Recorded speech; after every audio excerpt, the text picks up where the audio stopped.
Welcome to a new episode from English Plus Podcast. Today's episode is about stories, and today I chose a story from my own short story collection, The Antichrist. The story is called The Machine, and I have also created a special soundtrack for the story, so I hope you like the music too. You will be hearing the music along, but if you wait until the end of the story, I will put the whole soundtrack for you, which I hope you enjoy as well. And now, without further ado, I will leave Ben to it. Ben is going to read the story to you.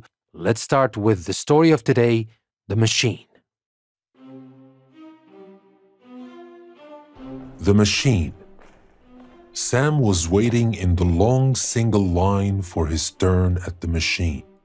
He had been waiting for over 3 hours, but he had to come on that day, or he would miss the opportunity to get a better future.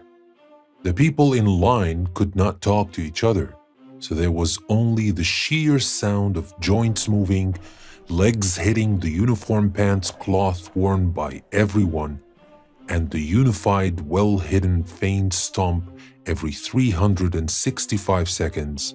It took the machine 1 second to analyze every day in a human's life over the past year. Sam thought to himself as he did the year before, and for some years before, he wouldn't care to remember how many. What the hell am I doing here? Coming here every year for a chance at a better life when I know this will never happen? But he kept on showing up every year anyway. The machine was the genius design of the World Initiative Government, or the WIG. They passed new laws after the last Great War to prevent any future conflict. Humanity was on the brink of extinction after nuclear bombs were a common means of retaliation, and sometimes they were the most predictable response. Back then, there was always one country teaching another country a lesson. And yes, everybody made sure that everybody understood their lesson well. The WIG came in after the last Great War, as they called it, and unified the remaining humans from around the world and brought them to one of the few fertile places left on the planet, which was outside Nineveh in old Iraq. 50 brothers ranked up all the way from Brother 50 to Brother 1. They ran the whole show as members of the WIG. Elections were illegal after it was the fault of one referendum which allowed the first nuclear missile launch that started the war 80 years ago. The whole government was like one big flight of stairs. On top, there was Brother 1. At the bottom, there was Brother 50. And below that, there was everybody else. Whenever one brother stepped down or died, the one below would step up to fill the new empty spot in a counter-domino effect until the 50th spot was empty, and the machine would pick one from the rest of the people to fill it. The brothers invented the machine, and the machine did choose all the brothers.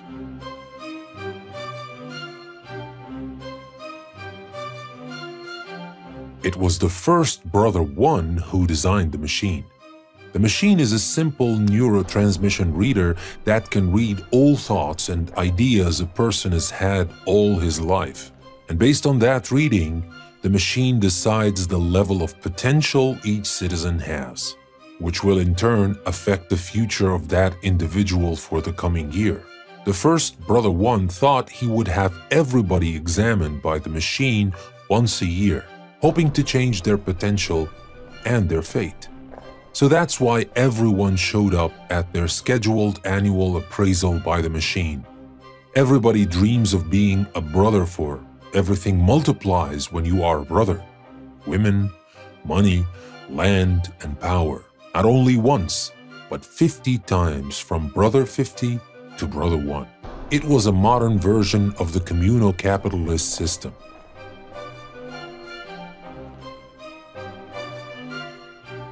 Sam had the same potential for years. Every year he would come fearing that he might violate the free right to be assessed once a year by the machine. However, his potential had never been enough for anything better than a blue-collar job.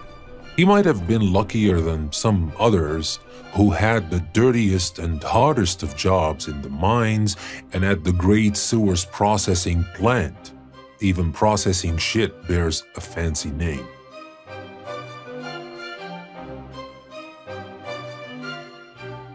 Sam had been standing in line for almost an entire day waiting for his turn and having to hear the silent rumble of thousands of people moving about every 6 minutes.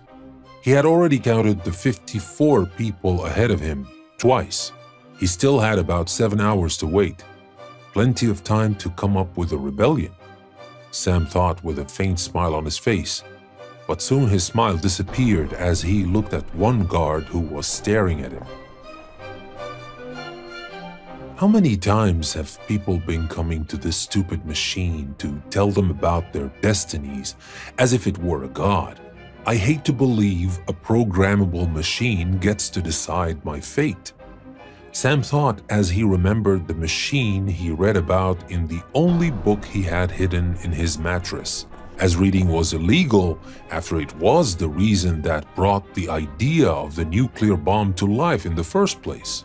That was what the Whig thought anyway when they confiscated all pre-war books collected by people over the years.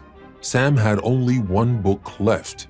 It was about a story that happened in England and France during the time of the French Revolution, and a stupid man sacrificed his life for another man at the end of the story.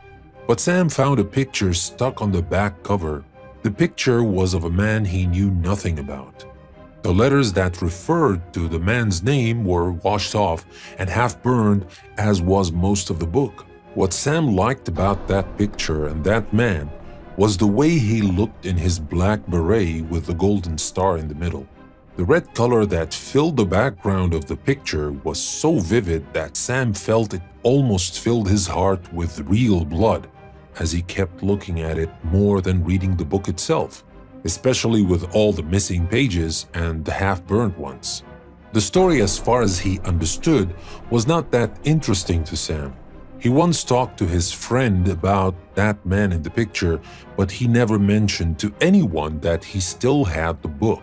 He claimed to have turned in the book to the Nuclear Thought Purification Organization that started about 10 years ago when the Whig passed laws to handle the third phase of the book ban.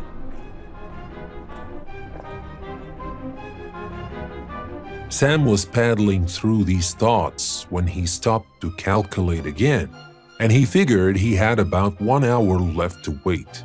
He had less than half an hour to have the machine assess him before he would not have to think about it for yet another year. Sam was close now to the outer casing of the machine, which was clean and shiny as a mirror. Sam looked at his reflection and felt happy with the way he looked. He had inherited the looks of his father or his mother. He would never know. Making a family or staying connected to any form of family was illegal after the famous incident when a father killed a guard as the latter came to take his son on the one-way trip to work for the Whig on one of their many secret projects. They passed the law right after they executed the father, and it had been over 40 years with no families at all. Reproduction, as the Whig called it, took place in specialized labs and during dark sexual congregations, which the Whig announced whenever they saw fit. They announced 1 or 2 a month at least, but these were the only official DSCs announced to the public. There was only one man in front of Sam, and he came to see more features of his reflection in the shiny casing of the machine. His eyes widened in disbelief as he looked closer. Sam was wearing a black beret and had the same shabby beard. When he lifted his head up, it was as if this picture on the forgotten book was his own. It suddenly felt as if he was a part of a stolen history, an ambiguous present and an uncertain future. The man in front of Sam just fed himself into the machine. Sam had a strange feeling. It felt as if these 6 minutes were an age, but a young and fleeting one Sam had to decide what to do with before it was too late. The 1 minute left beep marked the longest wait Sam had ever had in his life. His heart was beating 100 times a second. Now the 10-second countdown began. All the memories flashed in his mind. The burn book with that man at the back, his fantasies about his random father and unknown mother, and his long wait like an animal in line to get into the slaughterhouse. Everything flashed in Sam's mind when the final beep announced the 5-second window he had before getting inside the machine. The entire process went like clockwork, and it always ran according to schedule. Only this time, second 6 ticked, and Sam was still outside.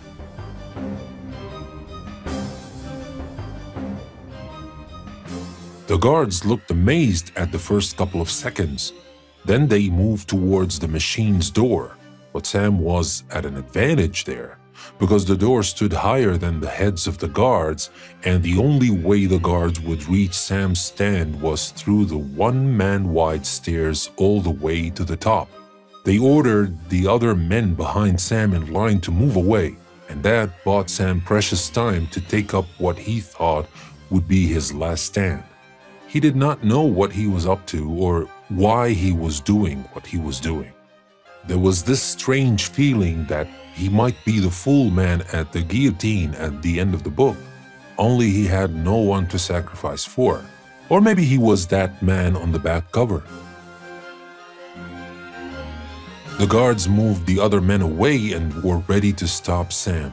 Sam was lucky that all lethal weapons were illegal, so he was not in range of anybody's bullets, only their clubs. Sam was a well-built man with a height advantage, so he could take down 4 guards before they got a hold of him. By the time they cuffed him, one brother had come to the scene of that bizarre incident. Sam didn't care what might happen to him. He was not planning to be in that situation, but he saw his friend on the book cover smiling at him, so Sam smiled back. You must have a good reason to smile in this situation. Do say, what is funny? The brother asked Sam. I have nothing to lose now. I am who I am. I have been afraid all my life, and I failed in your stupid machines tests year after year. And for what? A stupid promotion for a few more meals a month, or a chance to get an invitation to one of your DSCs? I don't care about that anymore. I know who I want to be, and that's me, only me. Like it or not, I look like that man in the book I hid from you and read again and again and again. You look down on us from your lavish palaces and see us as small as cockroaches you could crush any day, and you get to decide who we should be as if you were gods. To legitimize that and make fools of us all, you made that stupid machine of yours. And we have been your slaves ever since. Not anymore, brother. Not anymore. Sam was shocked at hearing his own words coming out of his own mouth. He was even more amazed than when he refused to go inside the machine. He knew it was him all along, but he liked to think his book friend was a hero or something, and that what he did and said would have made his hero proud.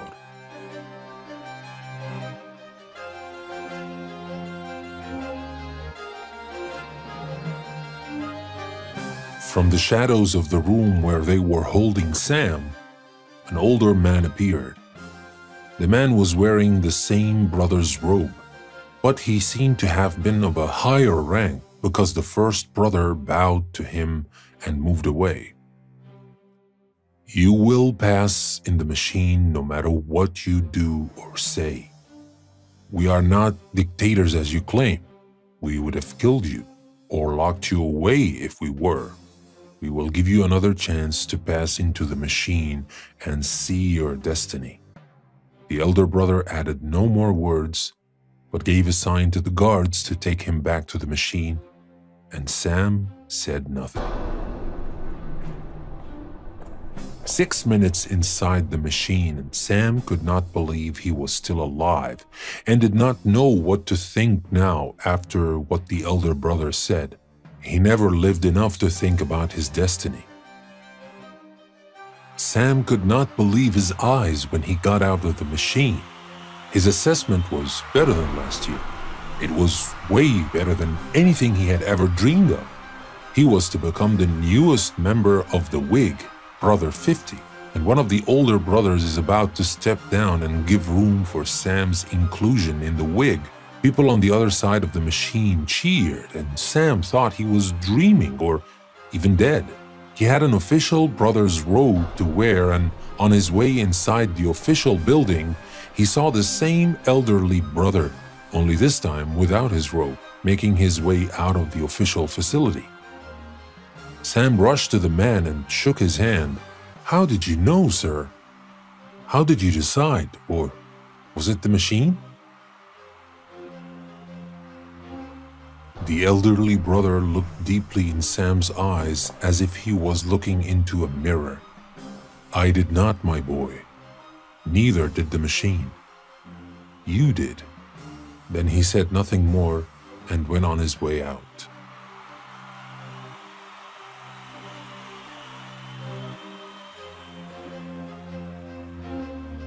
So that was our story, The Machine.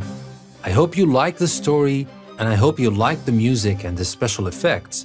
And remember, this is a process in the making, so improvement can happen at any level, at any time. And I'm doing my best to make it even better in the episodes to come. And now, I will leave you with the soundtrack that I created specifically for this story, The Machine. Enjoy, and I will see you next time.